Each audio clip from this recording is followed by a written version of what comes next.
Hey guys, welcome to Unbiased Rugby. So this weekend we've got, or for me it's got two big games coming up this weekend. We've got Bledisloe Cup 3 and obviously the Currie Cup Final. I'll just talk about Bledisloe Cup 3 that's been played in Japan. I've just had a look at the team sheet. A few strange things that I saw there, but still an exceptional side. It's glad to see Brodie back on playing from the bench. I'm hoping he gets his fitness back up, or match fitness back up completely before going up against England and Ireland, because I think a lot of the All Blacks losses in the last couple of years, Brodie wasn't playing, and I still believe he's one of the best players out there. Other changes, Ryan Crottie's moved to 13. Which I do prefer. I think Ryan Crottie's an exceptional player, but I do prefer Jack Goodhue at 13. I see Ben Smith is on the wing. I still think Ben Smith's a better 15, but obviously Damien McKenzie's playing 15 this week. I've got the team sheets just next to me, so I might turn just to have a look. Pretty much an All Blacks front row: Sam Whitelock, Scott Barrett, Liam Squire, nice to see Liam Squire back, Ardie Sevilla, Kieran Reid, TJ Perenara is going to be obviously scrum half.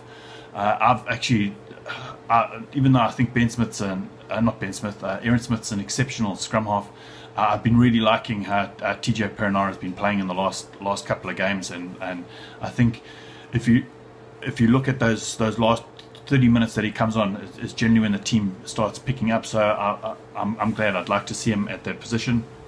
I was hoping to see maybe Mwanga playing fly off, but obviously he'll stick with Barrett. I'm not sure. Richie Mwanga's on the bench, so he eventually will come on.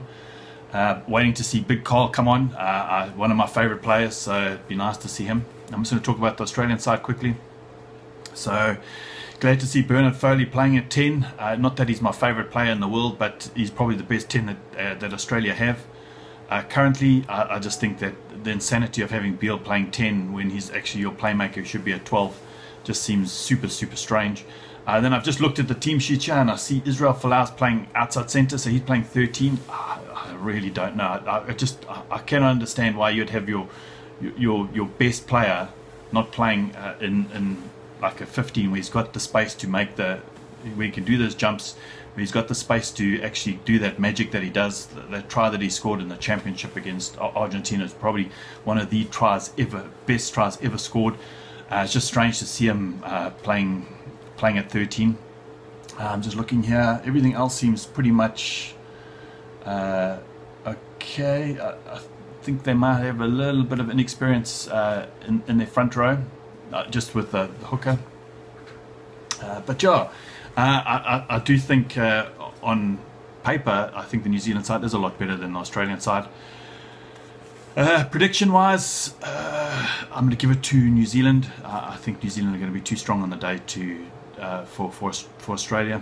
But like I said, stranger things have happened in this year, and teams that we thought wouldn't win have won, and vice versa. So yeah, I'm looking forward to a cracking game. It's fairly early in the morning, the game. I think it's 8 o'clock. So at least I'll get to watch it early. So yeah, I'm expecting New Zealand to win by 10 plus points. I hope it's not a runaway game, and I hope there's no red cards or yellow cards. I tend to say that every single time, but let's hope that that's the case. And it'd be nice to see how many people come out from Japan to actually watch the game. Try to gauge kind of the crowd attendance for next year. But yeah, that's the Bledisloe Cup 3. My predictions: New Zealand to win by 10 plus points. I think I've put that in my Super Brew exactly the same. And then we'll come to next game of the weekend, which would be obviously the Currie Cup Final. I know there's quite a lot of finals happening this weekend, but obviously these are the most. The Currie Cup's probably the most important to me. So we've probably got the two best teams in South Africa, the Western Province versus the Sharks. So yeah, not that I'm a big Western Province supporter. I do think that they have the best side this year. They are exceptional in all areas of the game. I have been noticing that all the really good sides have a really good maul, and I think they set well. They've got Bledisloe's probably informed tight head behind France, whatever. But just across the field they have everything. From the Shark side, I think their forwards are a lot more powerful. They've got a lot more go forward, and I think that's the one area where they could dominate Province. But I still think it's going to be a Province victory. I have put in my Super Brew that the Sharks will win. You see that's kind of strange, because but what tends to happen is when they play in Durban, the Western Province seem to win, and when they play in Cape Town, the Sharks tend to win. So it's real topsy-turvy. But all I can say is that it's the top two teams that were in the Currie Cup have made it to the final.